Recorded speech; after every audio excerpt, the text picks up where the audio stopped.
плата за демократию, за хорошую жизнь, за Европу, каждодневная эта плата. Поэтому Милан это не только шопинг, да? Берлин это не только шопинг, не только музей и так далее. За это надо бороться. А когда ты это самое привыкаешь к тому, что там сидишь в болоте, в русской болоте, и квакаешь, и ничего, квакания у тебя нету, или это болото, или тонешь в этой болоте, или это болото так высохнет, что и кваканье не будешь. И там это самое, где-нибудь на дне этого самого русской болота умрешь. А что Европе делать? Ты ничего не делаешь для того, чтобы быть хорошим гражданином, стать наконец-то государством, а не там родиной, абстрактной родиной, кузиной такой, да?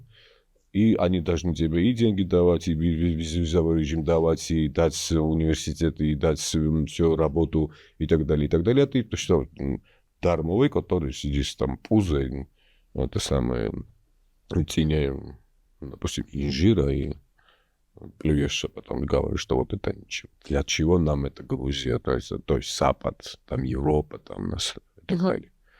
Надо за все платить.